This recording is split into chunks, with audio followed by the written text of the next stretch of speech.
Remember all those terrible things your uncle did to you in that awful situation back at the amusement park? Remember? You probably don't remember because your psychotherapist spent many years repressing those memories for you. Money well spent. That's when it's time to unleash the beast, grind the reps, and do as many as you can. Hey folks, Dr. Mike here for Renaissance Periodization. We have done a video last week. We talked about basic, super simple tips for improving your ability to do pull-ups, whether it be a max pull-up or pull-ups for reps. This time, advanced periodization example and theory on how to improve your pull-ups. I will say, compared to our other advanced periodization stuff, the theory here for finding limiting factors is actually very simple. However, the structure of the periodized training for pull-ups for reps, which is what the example is going to be, which I'm sure a lot of you guys are interested in, and girls, that's going to be a little bit more complicated. So let's just get right into it. Here's the sequence, generally speaking, of advanced periodization to improve a lift. You find the limiting factors. You do hypertrophy work to increase the muscle size underlying the limiting factors. You do strength phase if you want 1RMs eventually, or you do a work capacity phase if you want to do max pull-ups for reps. And then you do a peaking phase respectively for one or the other. So here's the thing though. Limiting factor in the pull-ups, generally speaking, the sticking point in almost everyone's pull-up, unless they're not strong enough to even sort of get out of this position, the sticking point will be close to where the bar and chin interact. And that's just a terrible leverage point for pull-ups. But you're also tired significantly by the time you reach that high. So your limiting factors on pull-ups are almost always going to be lats, the rest of your back, rear delts, and your forearm flexors, your biceps and brachioradialis and things like that, that are not as strong as you want them to be. Because almost everyone has the same limiting factors for pull-ups, training pull-ups is much more straightforward. So you don't have to do this whole diagnostic phase that we did with bench presses, squats, deadlifts, and all the other stuff. We just go straight into hypertrophy work that trains, generally speaking, your ability to do pull-ups and all the other musculature that's involved. What does that look like? We'll save that for the example. But basically do a bunch of hypertrophy work. If you're working on other parts of your body, which I assume you are, it's probably good to reduce them. For example, if you're doing usually lots of bicep curls and lots of rear delt stuff, if you really want to improve your pull-up, I would reduce the rear delt volume, probably eliminate it altogether because maintenance volume for rear delts almost certainly is going to be accomplished by your pull-ups alone. And I would drop the bicep work or integrate it into your pull-up training just so there's just enough for what you want it for pull-ups. You don't want to be in a situation, and most of the time, when you're like, let's say it's Friday and it's one of your pull-up workouts, you train biceps on Thursday and they're still kind of tired and sore and your ability to do pull-ups is impinged by that. No bueno. So you might have to restructure your training such that when it's time to go train pull-ups, your back and your biceps and your rear delts and all that stuff are pretty fresh, right? Then you're going to spend a few mesocycles in the hypertrophy range, generally speaking, for getting as strong as you can possibly get on pull-ups. That sets a 5 to 10. If it's a work capacity situation, we'll talk about that in a second. Then you can just do regular hypertrophy training, sets a 5 to 30, and then get into the work capacity work for pull-ups. So if you want the biggest pull-up 1RM, which is like quite rare, right? But it's, how much weight can you tie and still do pull-ups? Some people talk about that kind of stuff. What you're going to do after the hypertrophy work is you're going to switch away from general work, which can involve pull-ups, but also a lot of assistance exercises. And you're going to switch to doing your favorite preferred pull-up variations, mostly. Absolutely keep in keeping the other training that, your back training, your bicep or delt, all that stuff still kept in, but taper down a little bit. And you're going to be doing lots of training in the 3 to 6 repetition range, the basic strength range, to get really, really strong at pull-ups. That's going to require, of course, added weight, et cetera, et cetera. And you still have assistance work, but now that assistance work, like, some rows and stuff will reduce down into the 5 to 8 rep range to tailor your body incrementally more to produce very high forces. So even your assistance work, which is designed to a little bit improve or at least maintain your your muscle growth, is going to start to look a little bit different and start to look more strength-like, just all in line with specificity. Now, that's if you want to eventually peak with a pull-up 1RM. If you want to peak for as many pull-ups as possible, you take a different route. after your general hypertrophy work is done, you begin work capacity instead of strength mesocycles, because you don't want to get strong. You want to build your ability to do work, ability to do reps, such that you can do as many reps as you possibly can, which is the goal. Again, you use mostly your favorite pull-up variations, the ones that you want to get the most reps on. Could be one, could be a few. And then you're going to be doing most of your training. Let's say you think you're able to do about 10 pull-ups maximum. Most of your training is going to occur in a loading. This is your body weight, and you can do 10. You're going to train most of your training with slightly less weight than your body weight for slightly more reps than 10. You're going to do a lot of body weight work, and you're going to do a lot of work that's just a little bit higher than your body weight. That introduces some really much needed variation so that we don't just have to do our body weight all the time. But the variation is very tight. It's very limited. It's not very much. So when you're doing weighted pull-ups, for example, you're not going to do them for like sets of 3 when you can only do 10 regular pull-ups. You might do them for like sets of 8. And when you do assisted pull-ups, you're not going to be doing them for sets of like 25 when you can only do 10 pull-ups. You might do more like sets of 12 or sets of 15. That way, as you improve on all of these abilities, it follows the trajectory of your improving pull-up 10RM, or rather, your ability to do as many pull-up reps as possible. So as that number goes to 11 and then 12 and then 13, hopefully, you will follow along with your weights to make sure that you stay in that range of just a little bit above, just at, and just below that raw pull-up rep number that you're pretty close to estimating you're capable of doing at the time, right? And if we're just talking about the actual pull-up itself, right, 4 reps, close to your body weight, what you can do is you can still overload it with load like this. And I'll show you guys an example in just a bit. You do a week where you just do your body weight for, 3 or 2 reps in reserve. Next week, you don't have to add a rep. You can do the same reps, but you add 2.5 pounds. What the fuck? Yes, that does mean you do the very demeaning act of putting 2.5 pounds on a dip belt and tying it around your waist and making sure anyone in the gym that sees you doesn't recognize who you are because it's offensive. And then you do whatever 8 that you did last week. Next week, you do 5. The week after that, you do 7.5. The week after, you do 10, for example. Now you're doing 10 pounds hanging for the same reps that you started the mesocycle at doing free. The next mesocycle, you take the 10 pounds off and you start back at 0, except you'll probably not do 8 pull-ups, which is 2 reps in reserve. Let's say 10 is your best.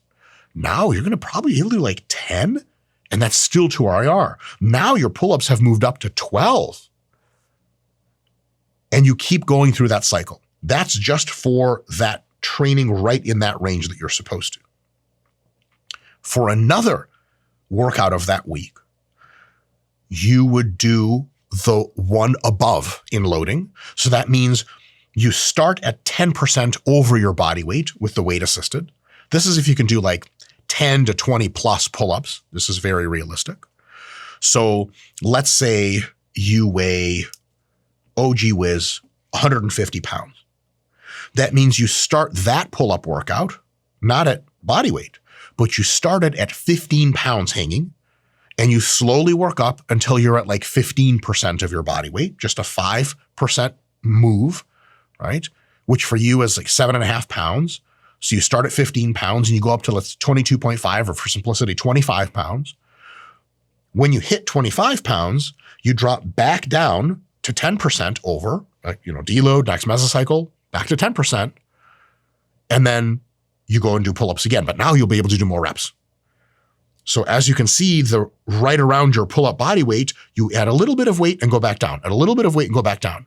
At 10% above, you go to 15 and then back down, 15 and back down. But every time you go back down, it's more reps than you could do before. On yet another day, another option. So we have 3 types of workouts you could be doing. This is the third. You do slow eccentric pull downs Or better yet, if you have access to an assisted pull-up machine, and you can do these things with bands and maybe partner assists, some way that which you adjust to be able to do more repetitions than you ever could with your own body weight. And then you stick to sets of around 5 reps more than you could with your own body weight, and you progress that on load. So for example, you say, okay, I can do 10 pull-ups with my own body weight, but when I get in and let's say stick the assisted pull-up weight stack at 40 pounds, because a lot of times the friction and everything, it doesn't really feel like 40, you're not really being helped that much. I can do 15 repetitions, pretty close to failure. So what you do is start at 40, next week 35, then 30, then 25, then deload, right? And then back to another number that you think you can do just 5 more reps of pull-ups assisted than you could raw. Same thing works for pull downs. If you're 10 rep pull-up max, pick a weight for pull downs you can do for 15 strict reps with a slow eccentric control full stretch. And then stay at around 15 reps and increase the load a little bit over time. That'll keep you at 15 reps, deload, then that 15 rep max on that pull down will be higher. Instead of 150 pounds, maybe it's 160 now or even 170. And then you go through that process again.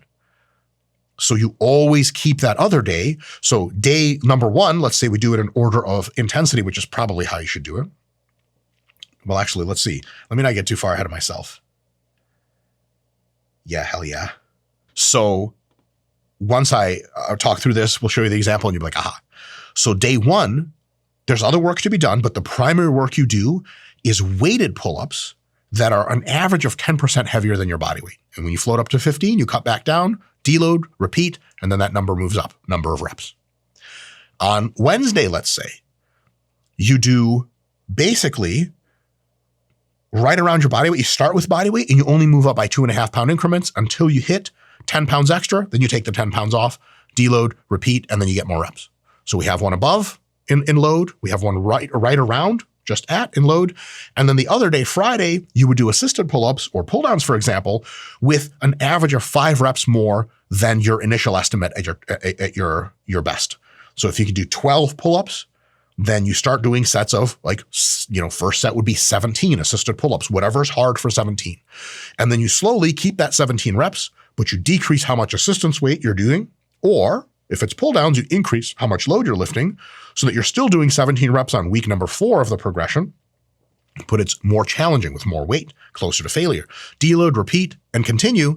And that 3-pronged method trains you with just a little bit heavier loading as in pull up, just at very similar loading and just below the loading. And it allows both for very beneficial variation, both in exercise type and in loading range, but also at the same time floats up with you so that the specificity is always really tight. So that you're always getting good at pretty close to body weight pull-ups. So that eventually when you taper and peak, there's a huge success with increasing how many pull-ups you can do. Right. So peaking phase, you guys can pause this and look at that.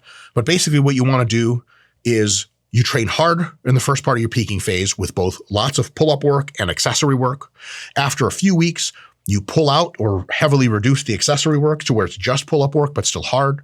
And then a week or 2 out, you start to reduce how much pull-up work you're doing.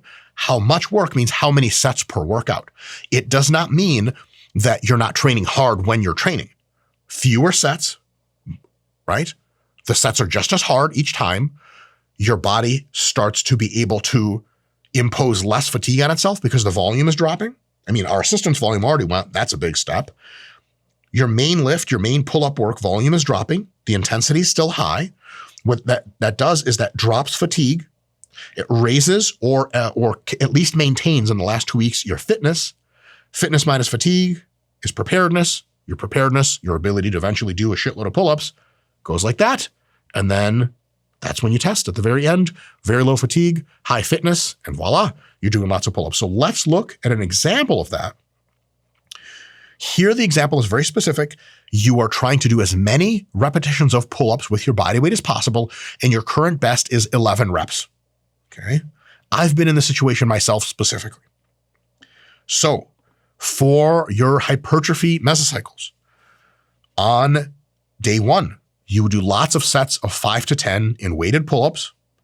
And then, of course, other back and arm work would follow. Day 2, like a Monday, Wednesday, Friday, or even probably better, a Monday, Thursday, Saturday. Okay. Day 2, sets of 10 to 15 assisted pull-ups. So we have a heavier day and a much lighter day, and then other back and arm work. Day 3, we're easy on the pull-ups. So we just do 3 doubles, 3 sets of 2 on perfect technique free weight pull-ups with your body weight, just to keep that groove going, something I mentioned earlier. And lots of back and arm work after that workout. Rest, recover, repeat, and then another week, and increase the load, increase the load, increase the load. You would do that for all of your hypertrophy mesocycles, which during that time, you may actually gain a slight amount of body weight, which is sweet because then your back is growing. Now, here's the fucking mind fuck. If you're really serious about improving how many pull-ups you can do, during maybe a 12-week hypertrophy block, you may gain something like 5 pounds of body weight, maybe 5 to 10 pounds of body weight. The number of pull-ups you can do for reps might go only up by a few, but don't worry, you'll have the opportunity to lose this weight later and really peak your pull-ups. And that's going to happen in the next training phases. We have 2 work capacity mesocycles and then a peaking mesocycle. During these work capacity mesocycles, if you've gained some weight during hypertrophy, which you should if you're really serious, during the work capacity phase, you should seek to lose all of the weight you gained and maybe even a little bit of some. And there's going to be so much volume in that work capacity phase, there's no way you're going to lose muscle. But that entire time, you're going to be better and better and better. So just real quick to review, 2 to 3 hypertrophy mesos makes our hypertrophy block. Our weight goes up by 5 to 10 pounds. Body weight goes up. Work capacity phases, 2 of them in this case, could be 3. Weight goes back down by 5 to 12 pounds even. You can lose a few extra pounds, and that'll really make you good at doing lots of pull-ups. In the work capacity meso, this is where our earlier model that we talked about of doing slightly heavier, right around, and slightly lighter really, really comes to fruition, right? So day 1 in the work capacity meso 1 is, remember, we're doing roughly 11 pull-ups as a max.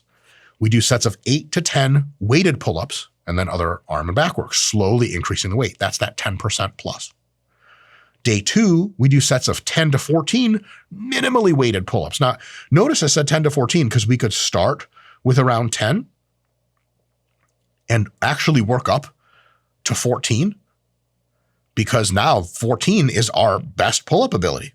During this first work capacity meso, we're already up to 14. How? Well, because we did a hypertrophy meso where we're like double the size of our back or something. Your pull-ups are going to get really good. They're going to start climbing during this work capacity meso itself, which is a really big deal.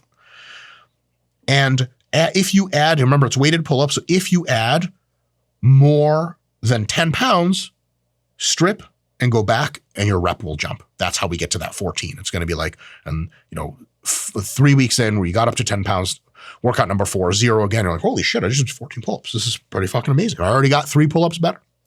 Work capacity meso 2, you'll notice one big difference.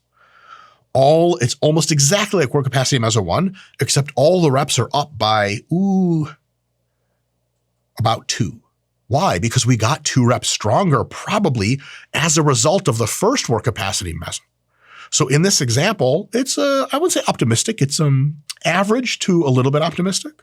Totally possible with a serious effort for you to gain essentially 4 pull-up ability during the hypertrophy phase, and then gain 2 pull-up ability during work capacity phase 1, and maybe even another 2 after during work capacity phase 2. For those keeping score at home, that's maybe 8 extra pull-ups you're now able to do. That's a big deal. So work capacity meso 2 is almost exactly the same as work capacity meso 1, except day 1, it's sets of 10 to 12 weighted pull-ups. Why? Because it's just a bit heavier than however many pull-ups you can normally do. But now you're not doing 11 anymore as far as pull-ups. You're doing, gee whiz, 17 or something like that, 16. You're well on your way, right? So sets of 10 to 12, then sets of 12 to 16 weighted pull-ups, just a little bit shy of your body, just a little bit more weight than your body weight, and renorm if it's more than 10 pounds, constantly progressing. And then sets of 17 to 22 assisted pull-ups. Of course, all that extra arm and back work is there after every workout. Notice it's there after every workout doesn't stop you from doing pull-ups hard. And also when it's time to do pull-ups again, you've recovered not only from the pull-ups, but from the extra arm and back work. It's paired very well together. Because if you're doing arms and back between those workouts, like Monday, Wednesday, Friday, you're doing pull-ups. Tuesday, Thursday, Saturday, you're doing arm and back work. You never have a chance to recover. Violates the stimulus recovery adaptation training principle, and it's no good, right? So we work through those work capacity mesos, and then the peaking meso looks a little bit interesting. 3 days in the peaking mesocycle. Day 1, you work up, you warm up carefully, starting with assisted pull-ups, then a couple reps of regular pull-ups, and then you go to a heavy triple on weighted pull-ups. What do you get when PhD sports scientists collaborate with pro bodybuilders? The most effective muscle growth training app ever made. Get yours now.